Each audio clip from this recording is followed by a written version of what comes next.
Hey everyone, so this is a Game Boy Pocket that I came across and I've cleaned, and it is fully functioning, except the screen's in pretty bad shape. Now you can remove the transparent layer, I'm not sure really what it's called, and repair this, but I'm not going to do that because I'm not a fan of these old screens anyways. So what I thought we would do is, oh, that's quite the reflection. Yeah, we'll set this over here. Thought we would do is build a new one. So what I got is, I got a shell and a new display here. And the new display is, I believe, an IPS with a backlight.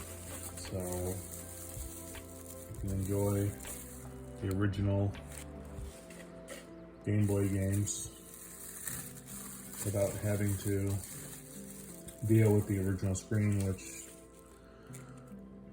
was pretty bad. Although some people might disagree with that. So got a whole kit here, and what I'm going to do is I'm just going to show how to put it together and install this stuff, and we'll get this working.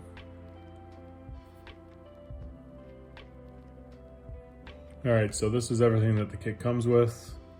It's got a full shell, the LCD screen, the front lens. This is some, I think what this is paper to insulate the board from shorting on the printed circuit board of the Game Boy Pocket. And then you get all this stuff, which are all the screws and the buttons and the membranes. So let's set some of this stuff aside, and we'll start by getting this stuff installed. Well, actually, we're gonna start with me getting the motherboard out of the Game Boy Pocket, which I'm not gonna film because I think these videos are long enough, and those are very easy to get out. It's just 6 tri-screws. Okay, we got the motherboard out right here. That's what we're going to be using for this. You need to take this, and it's a little foam pad, and it needs to be placed right here, apparently. My guess is that it keeps the screen oriented correctly.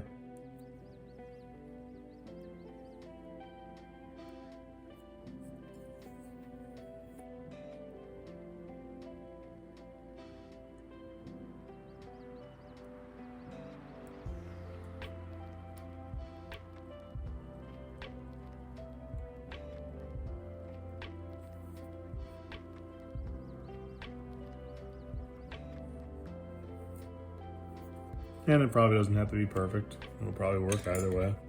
So we got that in there. All right, so this film here has adhesive on it, and it goes in like this.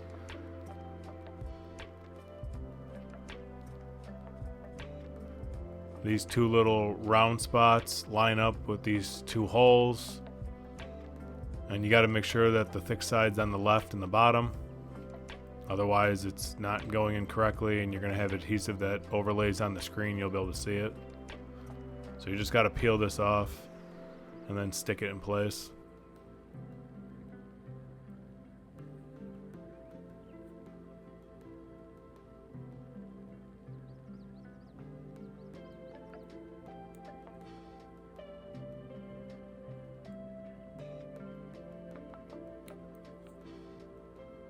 I'm having a heck of a time trying to do this. Oh, I think I got it.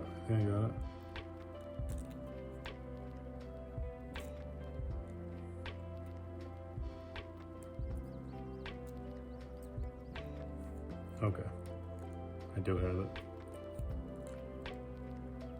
That's quite satisfying, actually. And then, oh, rotate one more, line it up, push it down. I think that should be it. We hope. Yeah, I think that's it.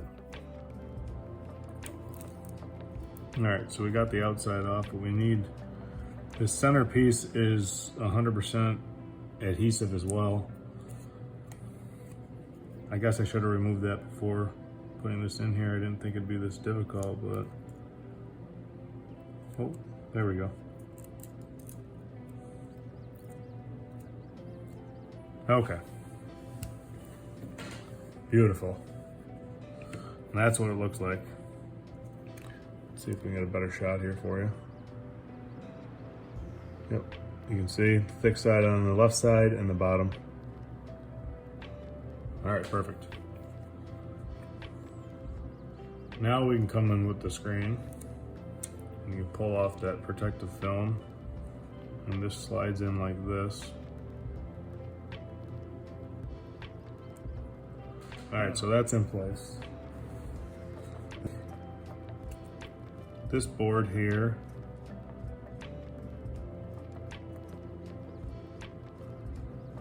and I'm probably gonna use some tape to hold this down. They don't include any in the kit, but it just doesn't make sense to have that jostling around in there. Of course, maybe the flex cables are stiff enough to hold it. I guess we're gonna find out. So on this board here, I want to show this so you can't make a mistake. You see where this says right here? Oh, I don't know if that shows up on camera or not. Well, it says LCD. I hope it shows up. That's where this one goes. So you fold it up. And then the other one says game, which is where the other board goes. All right, we're reshooting. The video didn't focus. Having issues with this camera lately. Anyways, this needs to plug into here. So let's see if I can redo this and actually have a clear photo. Just slide it in like so. And then push the lock lever down. That locks it in place. All right, so once the screen's plugged in down here, these are gold pins are up. We need to take this ribbon cable and it needs to be plugged in the top. So you want the black side facing up and this on the left side.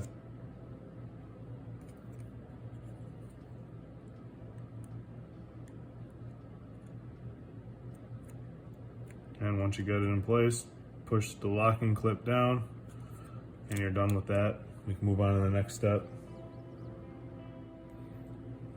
This right here is a sensor to adjust settings on the screen. It needs to be folded over like this, fold it over, and then placed inside of here. In order to do that, you need to just push this down, and then once it's in there, you can fold it over. Now you can tape this down if you want, but I don't see any reason to, as you'll see once it's folded over.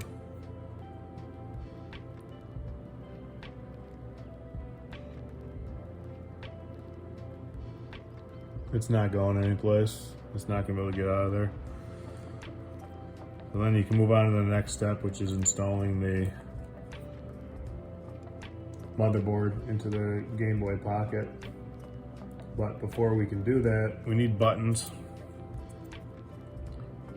So let me just put this right here so this doesn't move out. I don't have to rebend that. All right, so we got to install these buttons. Now, some people swear by the original ones that came with the Game Boy Pocket by Nintendo, and I tend to agree. They're usually better than the ones that come as replacements with a kit. However, because this kit came with them, I'm going to use them and see how they work. If I don't like how they work, I'll just replace them with the original buttons that came with the Game Boy Pocket.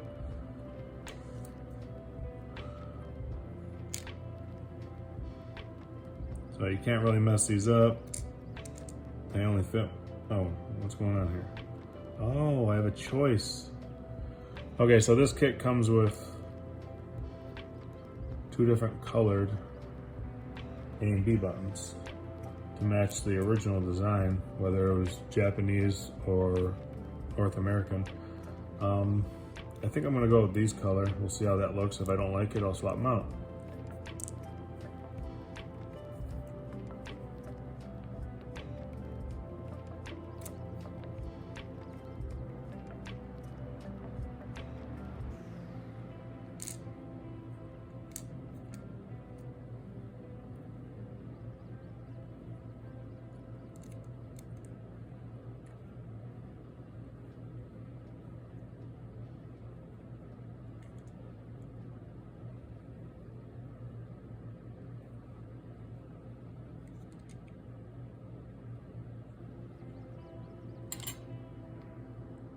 All right, so you need to put, that's what this is for, came off the screen. It covers this board up so it can't short on the back of the motherboard for the Game Boy Pocket.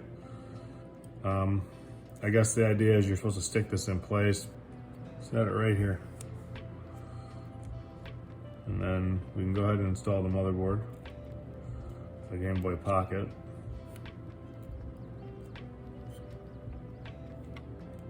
It seems just, oh yeah, that looks nice. I like that. All right, so I'm gonna go ahead and screw this in place so it holds it.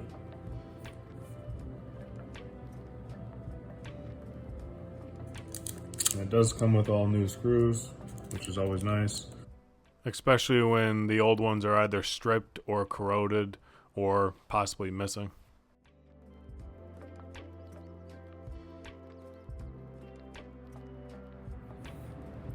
All right, we need 3 of these screws.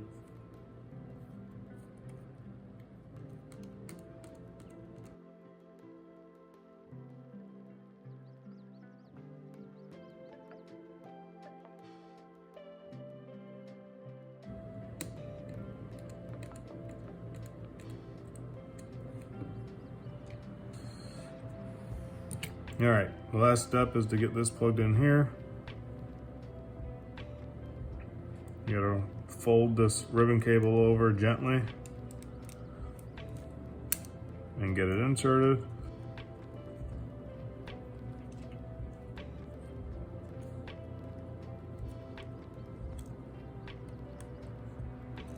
All right, that looks good.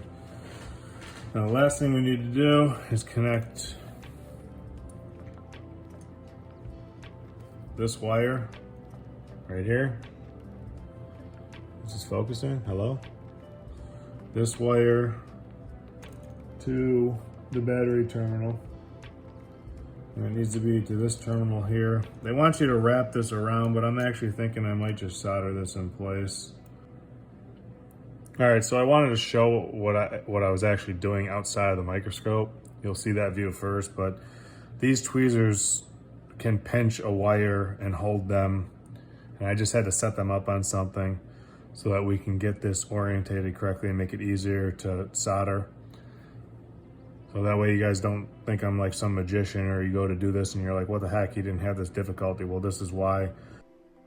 All right, so here we have a look under the microscope, and I got this wire lined up with this battery plus terminal, and this is what's gonna power the screen. I'm gonna solder this in place. So in order to solder, we need to throw some flux on this. Otherwise the solder's not gonna flow and it's not gonna stick.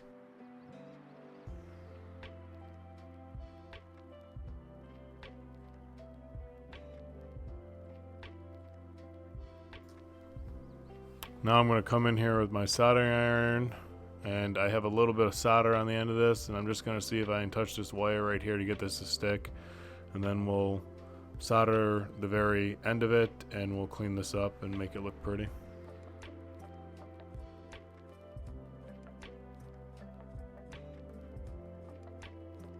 If you're working with a kit like this and you want to just wrap this cable around this battery terminal, you can certainly do that.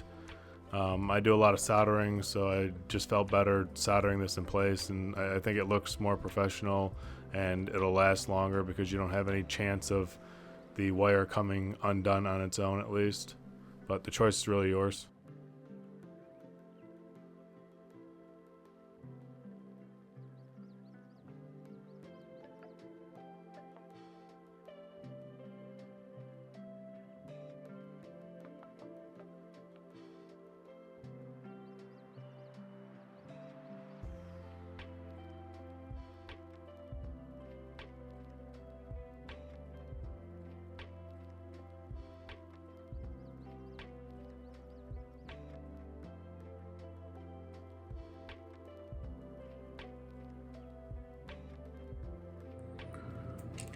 Alright, so you saw it under the microscope. This is what it looks like in the Game Boy Pocket. It's clean. So this cable I ran underneath here. Let's back up. That wire that's running inside here, you can't have over this hole here. Otherwise you're gonna put a screw right through it. So just move it out of the way. It's probably better if you move it down like that. That should work okay. Just to keep it out of the way. And actually, I am gonna get a piece of tape for this. So I'm just gonna use Kapton tape. You can use whatever you want, but Kapton seems to work really well for this stuff, and it doesn't mind a little bit of heat.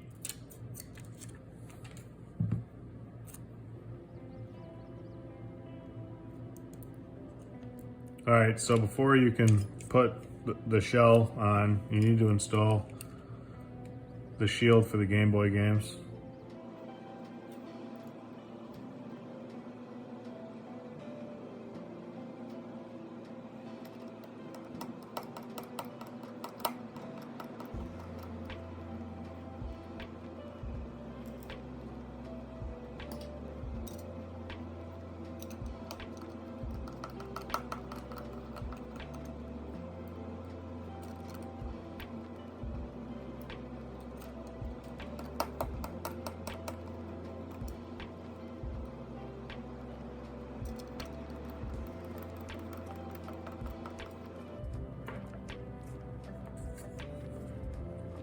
All right, now we can go ahead and slide this in place.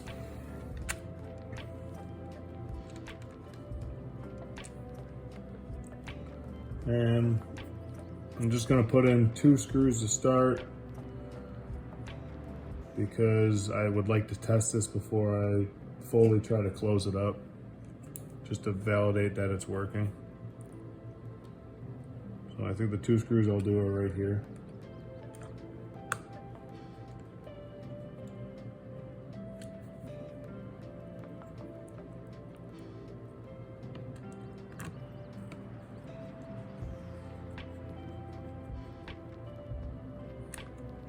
Oh, we can't test it until this goes in.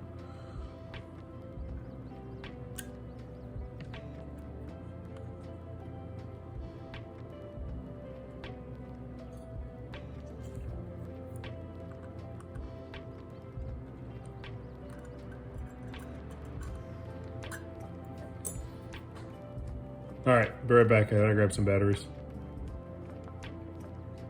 All right, we got some batteries. Let's try a game, and I think this is a really good game. Even though it's been remade, it's still a good game, so let's try it with this one.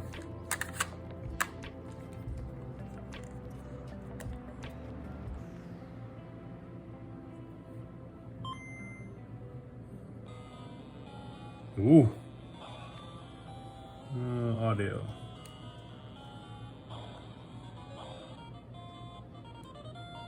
Oh, that's beautiful.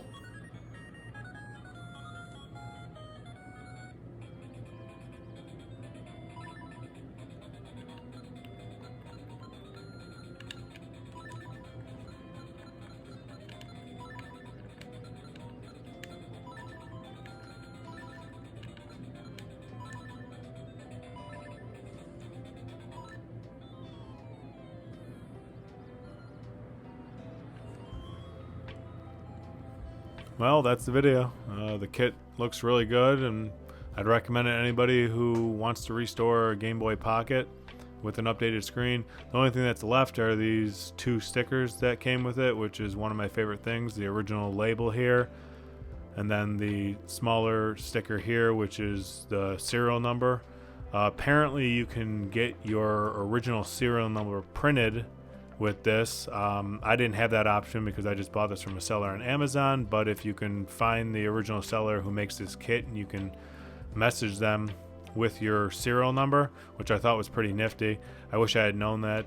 The only thing that I don't like about this kit, and it's actually my mistake, is this Game Boy Pocket does not have the light that turns on when it's powered on right here, which I wasn't aware of. I didn't realize that there was one that did have this until I was already restoring this Game Boy Pocket using this kit. I found that out after doing a quick Google search online, that apparently the first models didn't have the light, and then because they were on the original Game Boys in North America, Nintendo decided to put them back on after a bunch of complaints. But yeah, that's the video. Thanks for watching, and I'll catch you guys in another video.